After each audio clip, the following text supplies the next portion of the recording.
Terima kasih tim musik dan tim pemuji.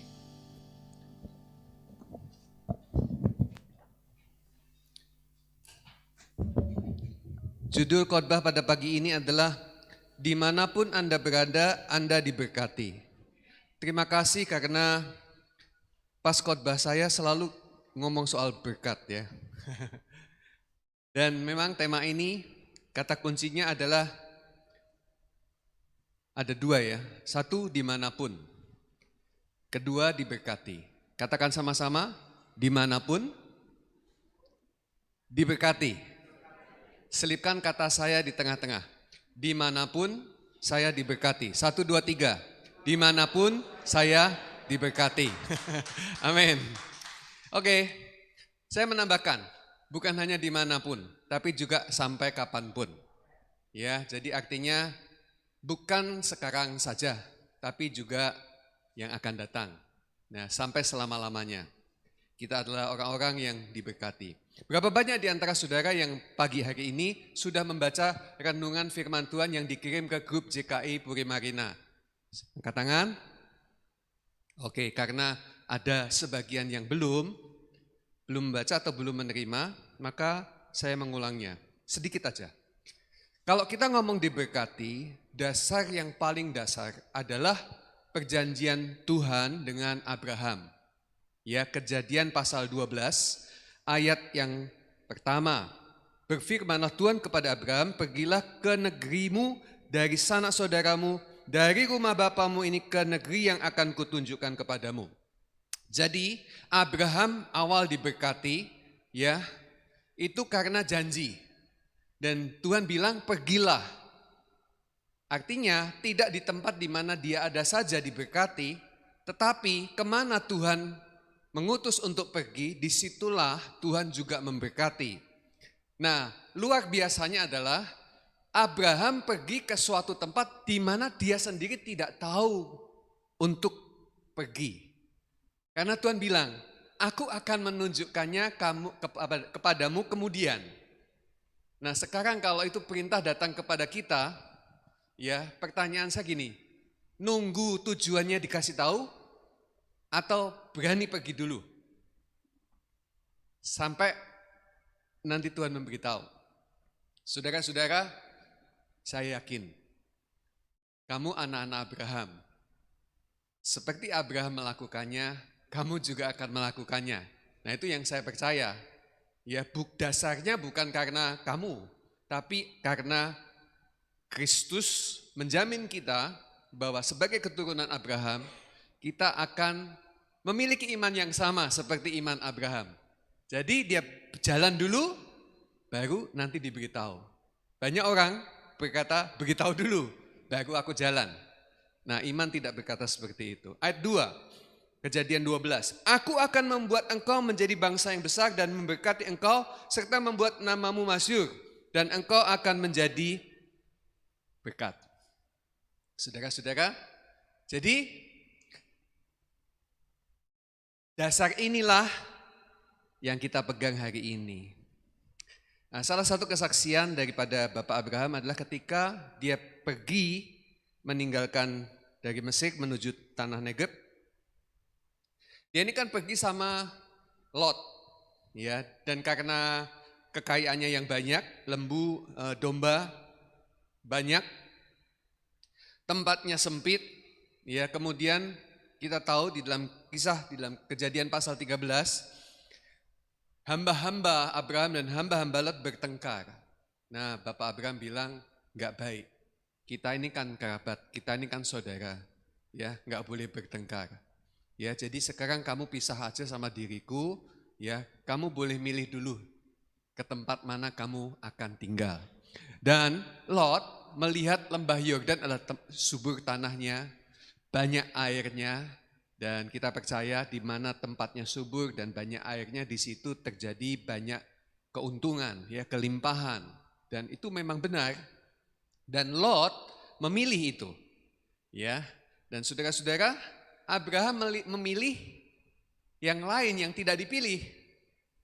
Tetapi yang menarik sekali adalah bahwa dalam Kejadian pasal 13 itu, ya, Justru berkat Tuhan itu mengiringi Abraham di tempat dia tidak memilih.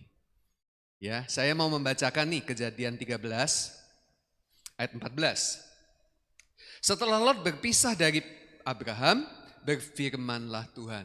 Ya, jadi setelah pisah, ya dapat tempat yang dia tidak pilih, Tuhan berkata, pandanglah sekelilingmu dan lihatlah dari tempat engkau berdiri, itu ke timur dan barat, utara dan selatan.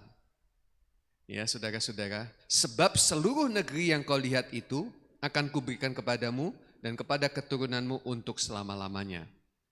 Saudara, Tuhan bilang sama Abraham, lihatlah, pandanglah sekelilingmu. Utara sana ya Bapak Ibu ya. Utara, selatan. Ya. Kemudian timur, barat. Putar. Ya. Saya membayangkan, dia lagi berdiri gini di atas puncak dan dia memandang sekelilingnya. Dan dia memandang jauh. Sejauh dia memandang, dia bilang begini, Tuhan bilang begini, itu akan jadi milikmu. Ya, oh dia lihat yang paling jauh, putar. Terus utara, timur, selatan, balik barat, utara. Kalau kita bisa melihat dengan cara seperti itu, saya yakin dan percaya, kamu akan melihat masa depan. Ya. Banyak orang nggak bisa melihat masa depan karena nggak bisa melihat jauh. Lihatnya hanya ada yang di depannya saja. Kalau hari ini tidak ada yang dilihat, dia akan teriak-teriak, mungkin lemas, dia akan gelisah, dia akan takut. Ya, kenapa hari ini tidak ada? Ya, dan dia melihat hanya yang pendek-pendek saja. Nah, mungkin hari ini banyak orang merasa memiliki. Ya, tapi ingat bahwa berkat bukan hanya hari ini, tapi itu berkat adalah untuk juga masa depan, untuk selama-lamanya. Itu sebabnya saudara-saudara, saya mau meyakinkan jemaat bahwa engkau adalah keturunan Abraham, engkau diberkati dan janji yang sama seperti kepada Abraham juga menjadi janji yang sama seperti kepada jemaat. Sejauh engkau melihat, sejauh Anda melihat, di situ Tuhan bilang itu akan engkau miliki. Ya, amin. Lalu yang kedua, ayat 17. Nah ini, bersiaplah jalani negeri itu menurut panjang dan lebarnya. Sebab kepadamulah akan kuberikan negeri itu. Yang tadi dilihat, ya, dijalani. Amin Bapak Ibu. Banyak orang melihat tapi nggak mau menjalani. Banyak orang mimpi, punya visi, gede-gede, tapi begitu melangkah, aduh kok jauh ya. Aduh capek ya. Aduh, saudara-saudara, ingat ya. Lihatlah, pandanglah, dan kemudian jalani. Seluas engkau bisa menjalaninya, sejauh engkau bisa menjalaninya, janji Tuhan kepada Abraham, negeri itu akan menjadi milikmu. Saudara-saudara, ini luar biasa. Ya. Dan sehebat itu pula janji Tuhan kepada saudara-saudara semua. Nah, hari ini kita enggak perlu untuk capek-capek melihat, memandang, dan menjalani mengelilinginya. Cukup satu kata saja. Dua kata. Lihat Yesus. Ya. Di sana Yesus. Di situ Yesus. Di sana Yesus. Di sana Yesus. Saudara-saudara, karena seluas yang Yesus miliki, sebanyak yang Yesus miliki, itu juga yang akan menjadi milikmu. Ya, amin ya. Wah, keren ini. Ya, terimalah kemah pagi hari ini. Saya mau memandang Yesus. Oke, ini pendahuluannya. Ini dasarnya. Jadi berkat itu mengikuti kepada orang yang diberi berkat. Ya, jadi kemanapun dan sampai kapanpun Tuhan akan memberkati engkau. Contoh yang lain Bapak Ibu.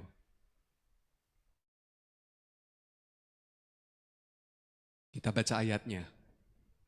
Adapun Yusuf telah dibawa ke Mesir dan Potifar seorang Mesir, pegawai istana Firaun, kepala pengawal raja membeli dia dari tangan seorang Ismail yang telah membawa dia ke situ. Yusuf waktu itu sebagai apa?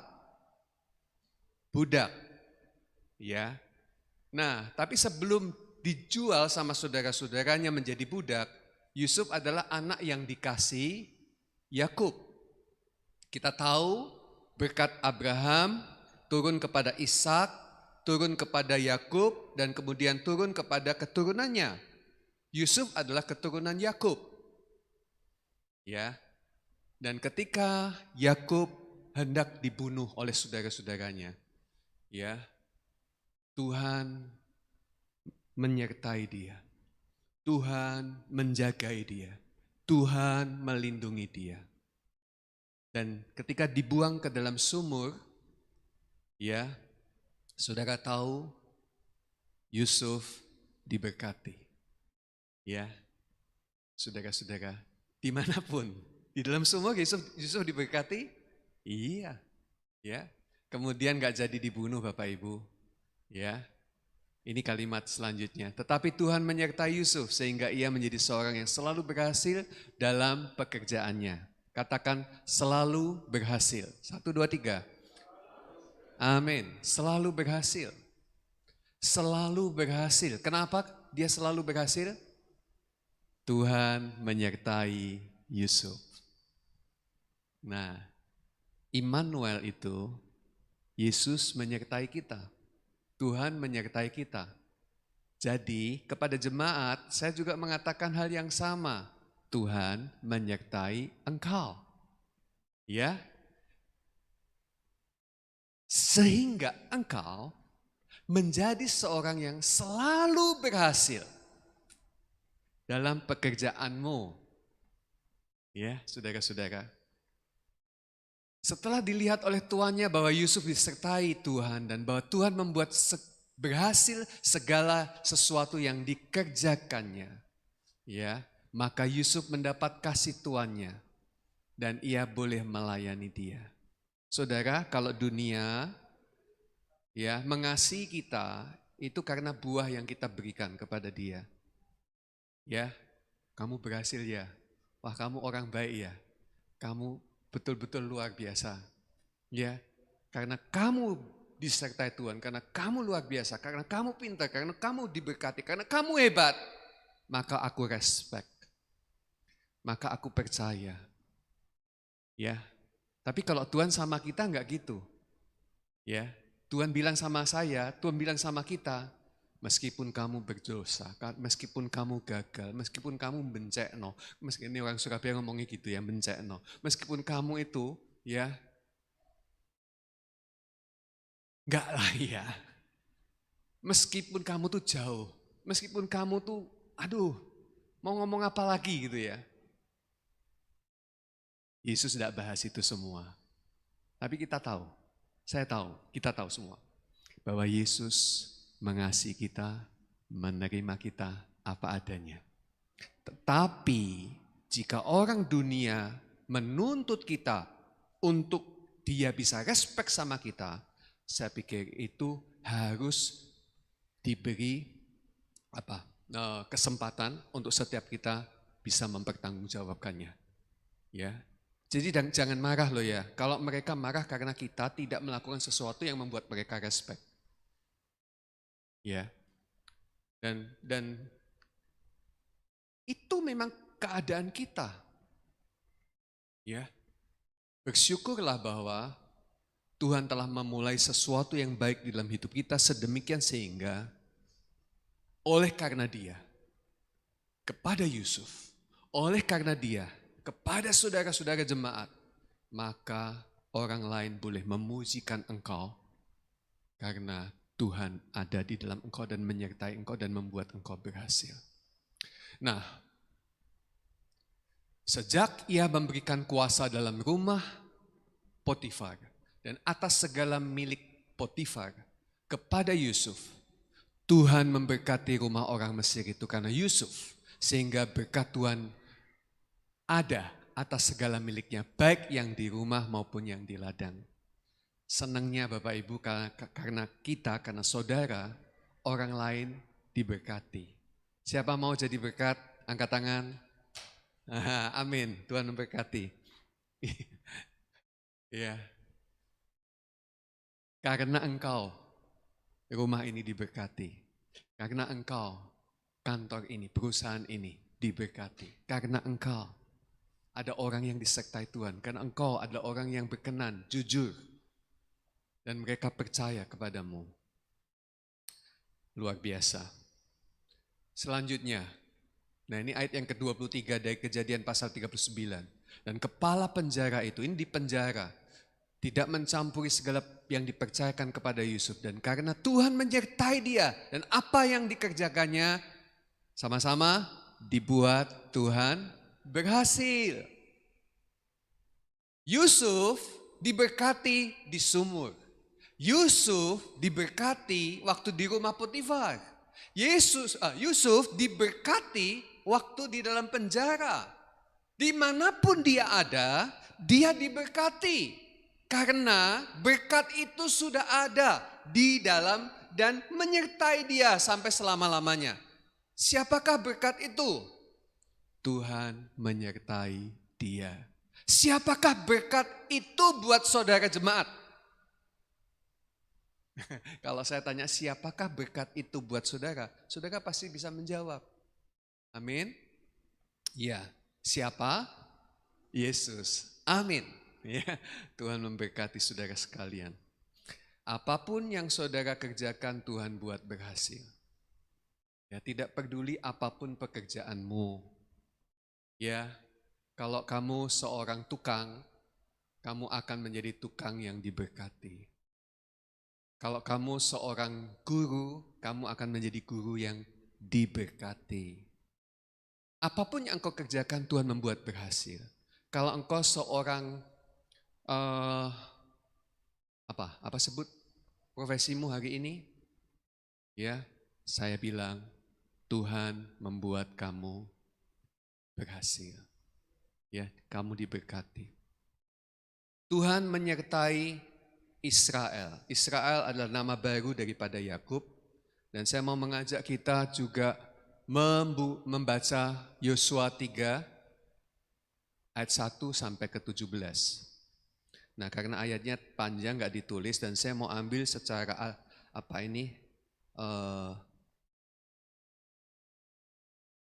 random saja, ya, random tapi saya memilihnya, ya. Menyeberangi Sungai Yordan. Ya, ketika mereka menyeberang Sungai Yordan, mereka membawa tabut perjanjian. Nah, Tuhan bilang bahwa dengan tabut perjanjian itu mereka harus melangkah. Nah, ketika para imam mengangkat tabut perjanjian, mendahului orang Israel, maka kaki para imam itu menyentuh air di Sungai Yordan itu. Dan secara ajaib, air itu menyibak seperti Laut Merah ketika Israel keluar dari Mesir menuju Kanaan. Nah, kemudian tanah di tengahnya di mana mereka melintas itu menjadi kering. Nah, kemudian di sebelah sana ada dinding air, di sebelah sana juga ada dinding air. Dan mereka akhirnya masuk ke Sungai Yordan tanpa basah. Karena tanah itu menjadi tanah kering, ya. Dan kemudian sampai di tengah, orang-orang Israel dari belakang dipersilahkan untuk melewati. Ya.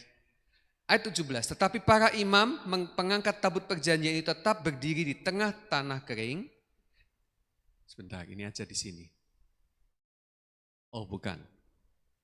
Para imam mengangkat tabut perjanjian itu tetap berdiri di tengah di tanah yang kering, di tengah-tengah Sungai Yordan. Sedang seluruh bangsa Israel menyeberang di tanah yang kering sampai seluruh bangsa itu selesai menyeberangi sungai Yordan. Dan kemudian tabut perjanjian diangkat, lalu air kembali menutup lagi. Ya, itu kisah yang spektakuler ya. Nah, sekarang ini ada terkait dengan tabut juga.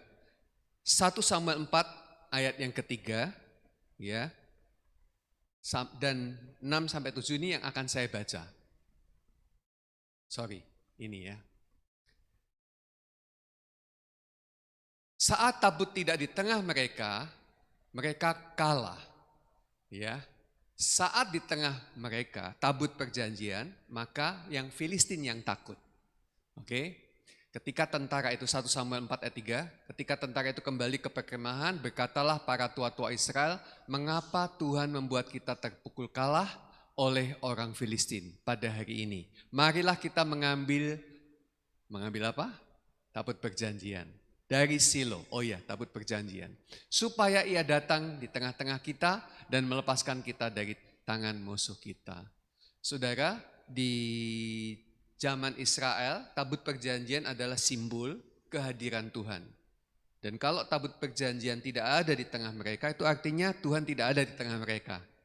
Jadi kalau Tuhan tidak ada di tengah mereka, maka mereka kalah. Tapi kalau Tuhan ada di tengah mereka dan tabut itu ada di tengah mereka, mereka menang. Nah, itu luar biasa ya. Hari ini kita tahu bahwa Yesus menyertai kita. Bedanya perjanjian lama dan perjanjian baru adalah bahwa tabut bisa ketinggalan, tabut bisa dirampas orang, ya. Dan kalau sudah dirampas orang, ya hilang, ya.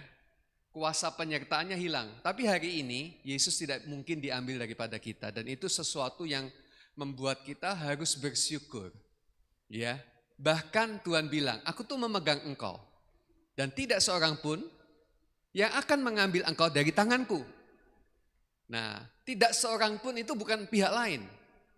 Saya mau mengatakan bahwa termasuk dirimu sendiri, kalau kamu ingin melepaskan, kamu tidak punya kuasa untuk itu. Karena perjanjian Tuhan itu ya dan amin dan tidak pernah gagal. Ya, tapi saya berkata, apakah mungkin seorang yang percaya menjadi murtad dan menolak Yesus? Saya berkata, tidak mungkin. Ya, karena kasih karunia Tuhan cukup untuk menjaga kasih karunia-Nya. Kasih karunia Tuhan cukup untuk menjaga engkau sampai garis akhir dan engkau menyatakan kemenangan oleh apa yang Tuhan kerjakan dalam hidup ini. Ya, saudara-saudara, Israel kalah dari Filistin karena apa? Tabut tidak ada di tengah-tengah mereka. Ya, tetapi sebaliknya, orang Filistin yang mendengar bunyi sorak itu berkata, apakah bunyi sorak yang nyaring di perkemahan orang Ibrani itu? Nah, ini ceritanya tabut Tuhan yang tadinya enggak ada diambil lagi dari Silo, ya. Dan ketika sampai di tengah-tengah perkemahan, wah, mereka bersorak-sorai, bergemuruh dan itu kedengaran sampai orang Filistin. Nah, ini perhatikan. Karena apa yang orang Filistin dengar itu, ketakutanlah orang Filistin. Sebab kata mereka, Allah mereka telah datang ke perkemahan itu. Dan mereka berkata, celakalah kita sebab seperti itu belum pernah terjadi yang terdahulu. Saudara-saudara, musuh-musuh Israel menjadi takut karena Tuhan menyertai. Saudara juga enggak perlu takut karena Tuhan menyertai. Mungkin ada orang yang memusuhi engkau. Mungkin ada orang yang enggak senang dengan engkau. Ya, kalau kita tanya, kamu punya musuh? Jangan ya, enggak mau ya. Tapi kalau orang memusuhi kita, mungkin enggak? Mungkin. Dan orang di dalam Yesus kadang-kadang menghadapi situasi-situasi yang sulit di bumi ini. Ya. Mungkin enggak seorang anak Tuhan disantet? Ada yang mau nyantet. Mungkin. Tapi itu tidak akan mengenai engkau. Ya, kita sering mendengar banyak kesaksian ya, orang disantet enggak mati, malah yang nyantet mati. Balik. Ya. Ya, kalau enggak mati ya dia bertobat. Dan dia akan bilang gini, orang Kristen itu sakti ya. Iya, Sakti. Loh, pegangannya apa gitu? Tanya, pegangannya apa kok iso sakti? Ya jawab aja, keris, gitu kan. Ya, langsung lanjutkan, Kristus. Ya, bukan keris biasa, ini keris yang luar biasa, yang dari surga, Kristus. Ya, pegangannya, mantap gitu ya. Jadi nanti nyanyi Pak ya, setan ora doyan, demit ora ndulit, leloro podo lunga. Setan ora doyan, bahkan gendam pun tidak akan mengenai engkau. Ada yang pernah kena gendam? Nah, saya memberitahu, pasti kamu belum pernah mendengar kabar ini. Di mana Yesus ada, menyertai engkau, ya, tidak mungkin ada orang yang bisa menyerang engkau dan mengganggu engkau. Nah, kadang-kadang orang bilang, ya Pak, itu yang kena Pak, yang kena. Ya, dia tidak menyadari kalau Yesus adalah jaminan atas hidup kita terhadap segala sesuatu yang mungkin terjadi di sekeliling kita. Ya, dan kemarin saya lihat di YouTube channelnya Pak Deddy Corbuzier, itu ada pesulap merah. Ada yang pernah tahu? Itu pesulap merah itu bongkar-bongkar rahasia, trik-triknya para dukun. Ya, saya baru tahu. Ya, orang bilang gini, ini magic, ini supranatural, ini adalah kekuatan gaib, ya kekuatan roh. Ternyata Bapak Ibu, saya baru tahu itu. Dibongkar-bongkar, itu trik semua. Jadi mereka cari duit dengan ngapusi sampai mereka diancam, mau dipenjarakan, mau dilaporkan, dan memang sudah terjadi dan ternyata tidak bisa ditangkap. Karena dia bilang, ayo kita masuk kepada pembuktian, kalau saya salah, saya akan tutup channel saya. Tetapi kalau kamu yang salah, kamu harus tutup praktekmu. Berani tantang-tantangan seperti itu. Maaf ya, di dunia ini banyak tipu muslihat si jahat. Tapi sebetulnya mereka tuh tidak punya kuasa apa-apa. Hipnotis, gendam, pelet, ada. Ada karena indoktrinasi yang sebetulnya keliru, salah. Dan orang percaya. Itu bodohnya orang-orang. Dan kalau hari ini kamu telah mengenal kebenaran sedemikian, engkau bisa hidup dengan kekuatan Tuhan menghadapi situasi-situasi seperti ini. Itu hanya karena anugerah dan kasih karunia. Selama engkau menerima, memahami, mengerti dan percayalah. Meskipun situasi ekonomi ambruk, kamu akan tetap tegak berdiri. Amin. Yes. Saya merasa Indonesia diberkati Tuhan dengan kepemimpinan presiden kita. Ya. Sekian puluh negara itu terancam, bukan hanya terancam, sudah mengalami resesi yang luar biasa. Amerika cetak duit banyak sekali untuk bisa menyelamatkan. Cetak duit banyak sekali artinya apa? Inflasi.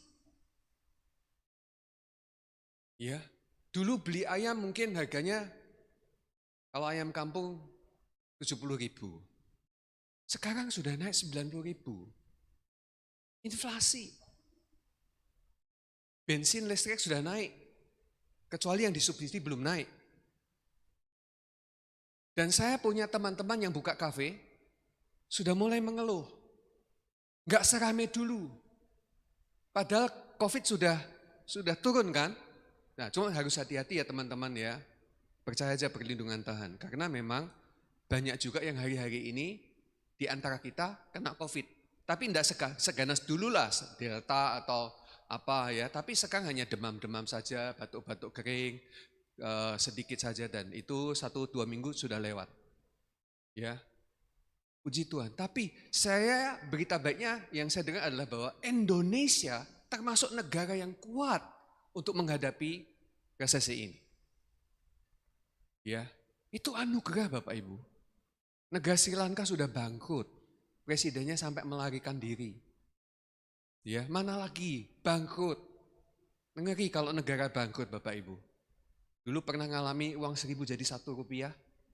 Wow, Indonesia itu saya nggak tahu itu. Uang 1.000 jadi nolnya hilang 3 jadi 1 rupiah. Kita berharap tidak mengalami hal yang seperti itu di Indonesia. Negara yang diberkati Tuhan.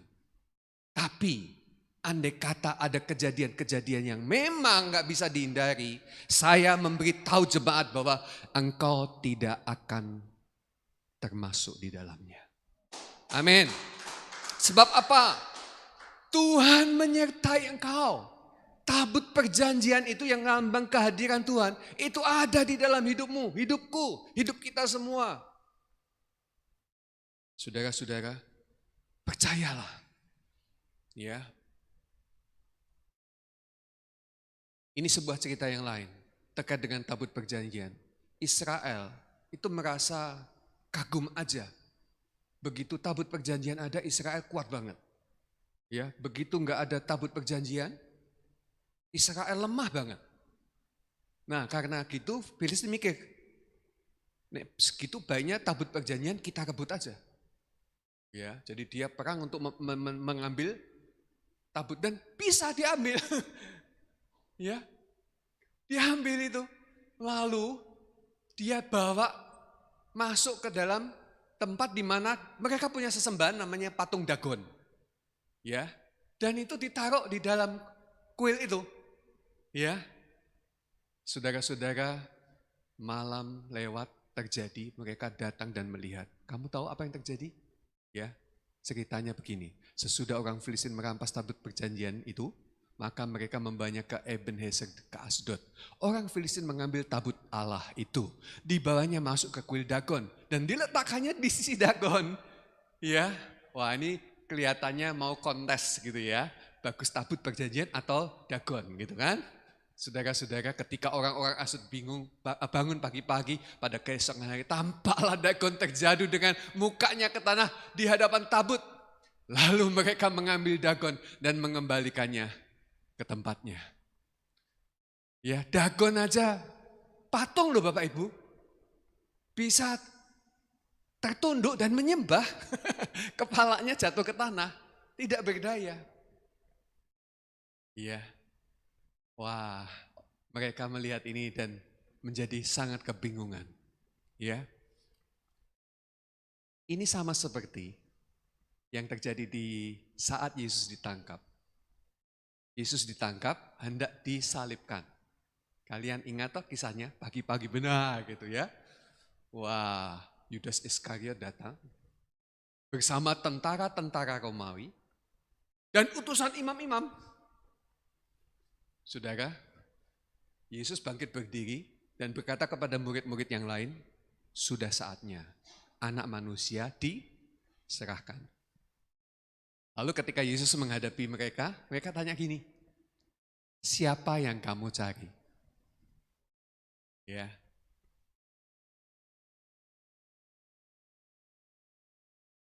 Ini, maka Yesus yang tahu semua yang akan menimpa dirinya, maju ke depan dan berkata kepada mereka, siapakah yang kamu cari?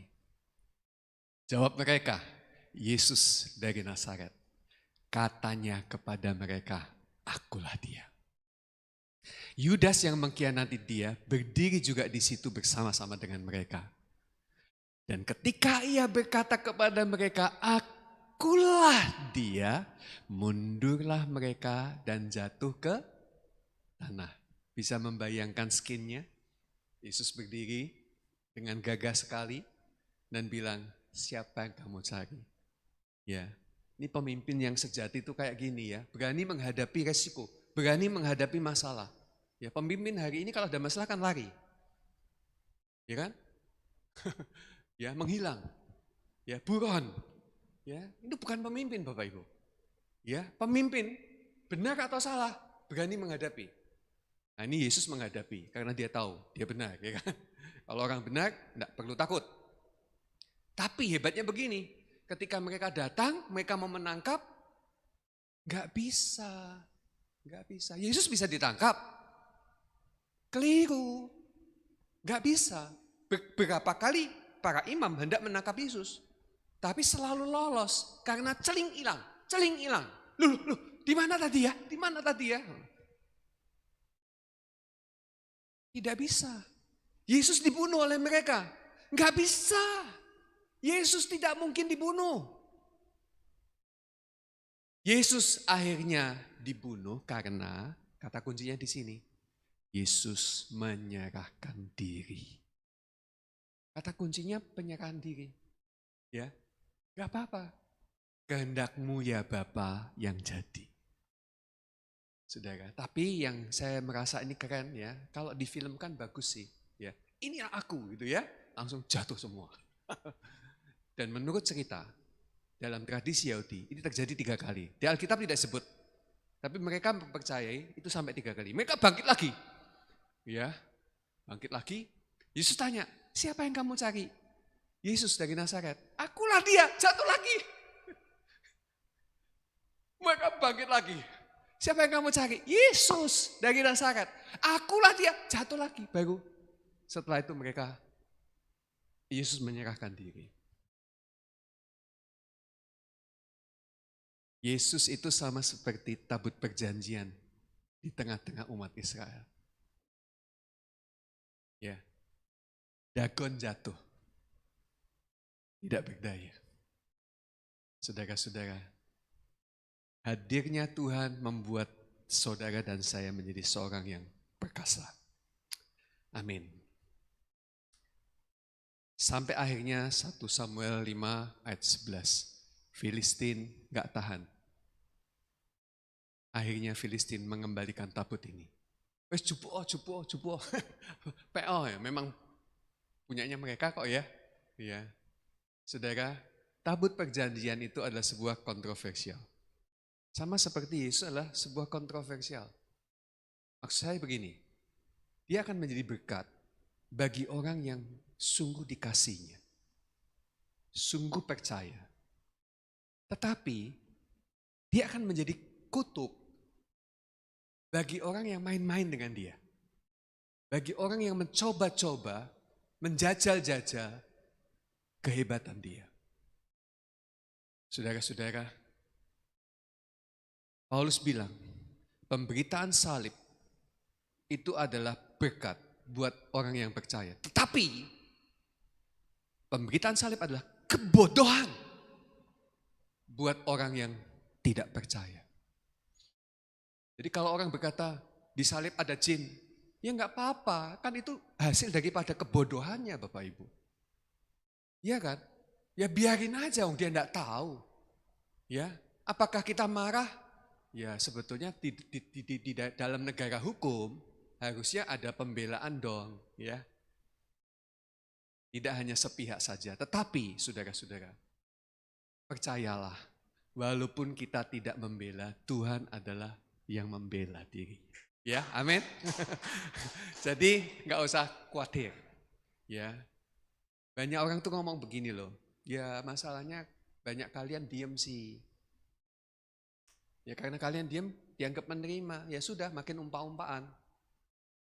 Ya, tapi bersyukurlah. Pembela-pembela kita, ya bahkan bukan datang dari kalangan kita. Karena mereka melihat itu. Saudara pasti mendengar, entah lewat WA group kalian atau lewat YouTube, ya bagaimana Tuhan munculkan pembela-pembela yang bukan dari Kristen untuk menegakkan keadilan sosial bagi seluruh rakyat Indonesia, termasuk di mata hukum. Ya, kenapa kalau yang satu ya dianggap menghina, dianggap loh, ya melecehkan, ditangkap di penjara, diraupi tai, saudara-saudara, sampai kayak gitu. Tapi hanya karena salah satu sebab saja, orang Kristen ditangkap dan dipenjarakan. Ya, yang mereka koar-koar, mereka didiamkan saja. Dan percayalah, meskipun saya tahu juga bahwa seharusnya gereja juga harus bersuara dengan sopan, dengan kasih, dengan kelemah lembutan di tengah hal-hal yang buruk terjadi. Tetapi ingat bahwa Tuhan menyertai kita. Tuhan bersama dengan kita. Ya. Oke.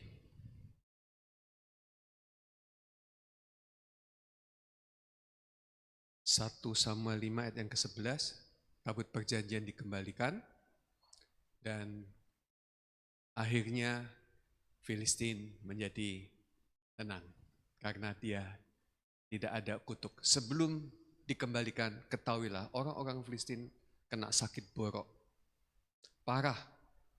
Ya, mereka bilang ini karena alasan tabut perjanjian. Tabut perjanjian itu berkat buat kita, tapi kutuk buat orang-orang yang menentangnya. Ya, saudara. Berkat apakah yang Anda harapkan? Siapakah berkat yang sesungguhnya? Yesus.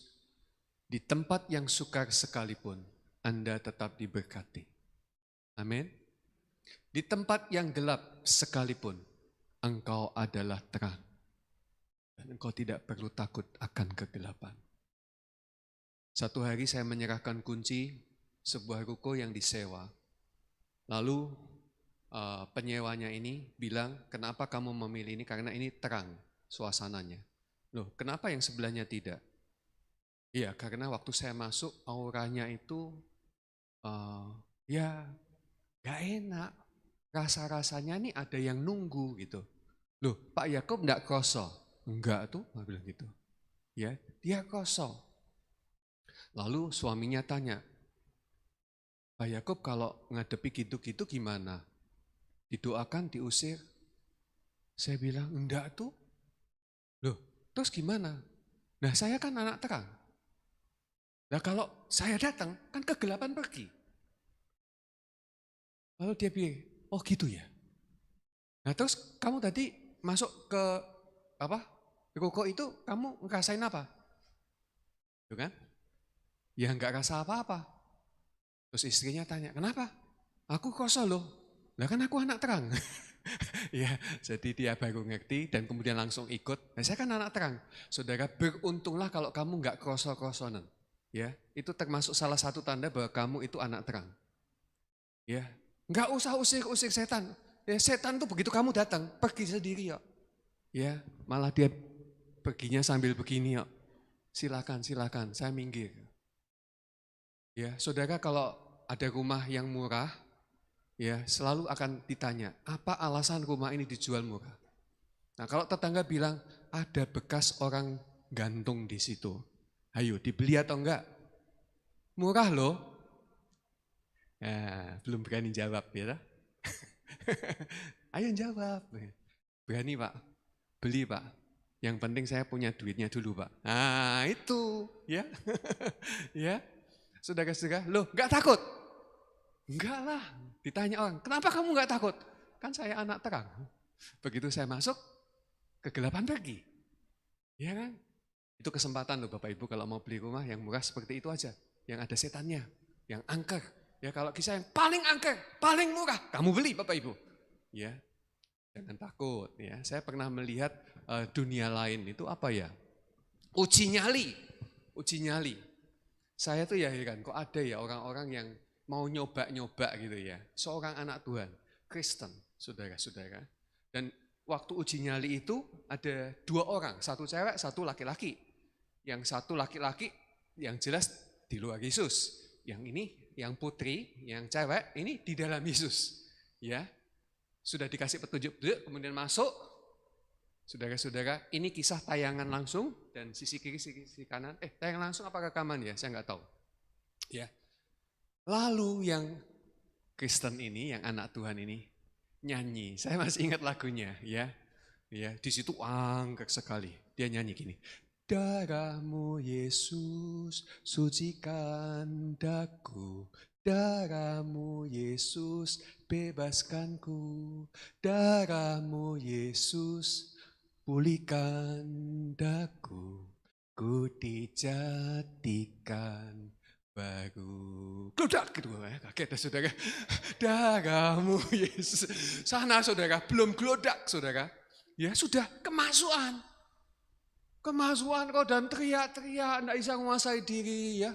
Waduh, ngomong yang sana, ngomong yang sini, dijak omong-omong malah setannya. Saudara-saudara, yang sampai terakhir, si cewek ini tetap nyanyi darahmu Yesus, enggak terjadi apa-apa. Dan kemudian komentar di bawahnya, Ya, saya ngelihatnya karena dikirimi. Ya, ternyata itu film sekarang sudah tidak ada di YouTube. Ya, katanya ini kesaksian buat Kristen ini menguntungkan gitu loh. Ya, ya saudara-saudara sampai kayak gitu. Ya, jadi percayalah, kamu tuh orang-orang yang diberkati Bapak Ibu. Jadi di tempat paling gelap sekalipun, karena ada darah Yesus, setan orang doyan, demit orang dulit Bapak Ibu. Sampai kayak gitu. Makanya kalau orang bilang, wah kamu tuh orang sakti. Amin. Jimatnya apa? Kristus. Ya, saudara, dia bukan jimat. Dia adalah juru selamat. Dia adalah hidup kita. Dia adalah masa depan kita. Dia adalah segalanya bagi kita. Dan segala yang baik yang Tuhan sediakan bagi kita, sudah disediakan bagimu. Dan itu sebabnya, tegak berdiri, melangkah ke depan, memandang Yesus, dan berjalan tanpa keraguan. Nikmati dia dalam segala hal. Amin. Tuhan memberkati. Mari kita bangkit berdiri, tim musik bisa maju ke depan.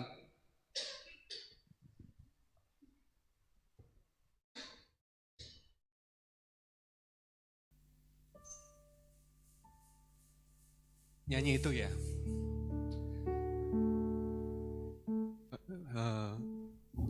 La la la la la la. Percaya Gusti Yesus.